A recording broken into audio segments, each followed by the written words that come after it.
3 years after the copyright victory for the blind and visually impaired, Blind South Africa says not enough is being done to protect the marginalized when it comes to accessing online study and learning materials. They are taking the Institute for Certified Bookkeepers to the Equality Court over what it says is discrimination against visually impaired students. Blind SA said they have been left in the lurch as a result of the ICB's refusal to adapt its online platform to accommodate them. For more on this, I'm joined by Christo de Klerk, Blind SA President. Christo, a very good afternoon to you. Thanks very much for your time. Let's begin with the certificate in small business and financial management that these 50 volunteers have to do through the ICB, the importance thereof. Thank you. Good afternoon, Vuyo. Good afternoon, viewers, and thank you for the opportunity. Yeah, just a bit of background about this. Blind SA is a national non-profit organization. We have 49 branches across the country in all provinces. Now, these branches are all volunteers. The treasurers of these branches are volunteers. Most of them do not have jobs. Most of them do not have any financial knowledge. So we thought it would be a good idea to have them trained in some form of financial management so that they can better help their branches. But the big spin-off of that would be, it would enable them then, when they get the qualification, to find jobs as bookkeepers. Mm-hmm. So the Facet CETA, fortunately, then came to us and said they would fund the training if we use their course, and they would then train them in financial management, but they had stringent requirements. They needed 80% youth, 50% women. We managed to do that. There was a greater demand than could be accommodated. They wanted 50, and we had to sift them for 50 and to get the proper requirements. We got those together. There was big excitement. We enrolled them. They started the training. They have finished about 60% of their classes. Apart from the classes, they would have to do portfolios of evidence, and they would then get learnerships to get practical experience. Then, unfortunately, it then panned out that the online platforms of the examining body, which is the ICB, is not accessible. We wanted to test it long ago. In March already, they refused to let us test the systems. They said they would test them themselves for accessibility.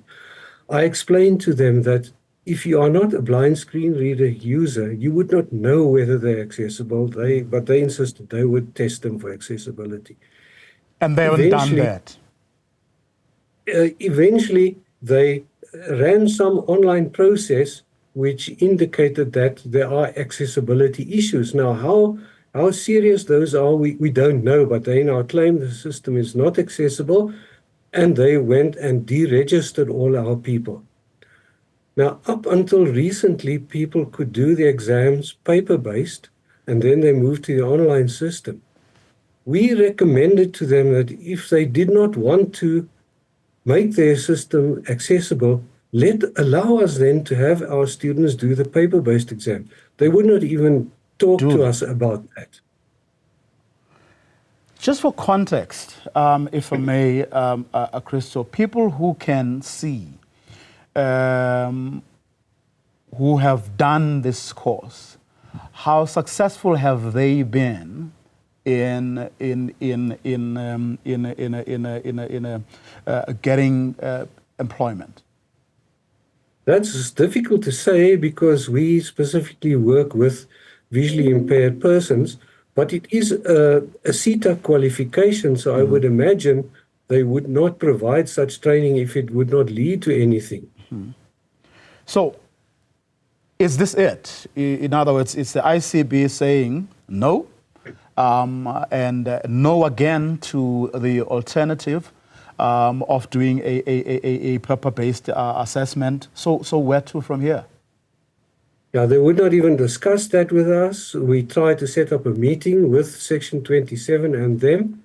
They're not interested. So last week, Section 27 launched an urgent process in the Equality Court. They have until Friday to indicate whether they're going to oppose or not. The matter is set down for hearing on an urgent basis on the 30th of this month.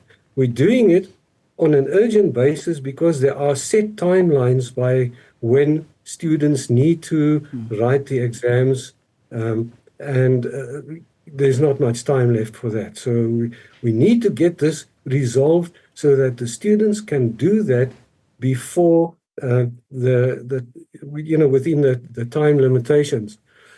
If not, I don't even want to think what it will do to those students, because they've now put their hopes on this for employment, for improving their lives. In the meantime, while they're doing the course, they are receiving stipends, they're going to get the learnerships and so on. And these are people who have at the moment no income other than maybe SASSA. But now there is apparently even a dispute as to whether or not they were actually registered. Where does that come from? As far as we are concerned, there is no dispute. They were registered. We can prove it. We have screenshots of the registration. But ICB quickly went and removed them from their system as if they were never there. They've been registered in time. Why would they do that? To show us the door. So has any date been set for when the matter is before the courts? Yeah, the hearing is set down for the 30th of this month. Well, and when are they, or were they supposed to complete the course? Well, the classes, they've done about 60%. They have some months to do the portfolio of evidence and some more months to do the internships or learnerships. All in all, they would get their qualification in a year's time. Wow. From when they started. Well, hopefully the outcomes of the court will put the matter to rest once and for all. Thank you very much for your time. I really appreciate it. Thank you for your interest.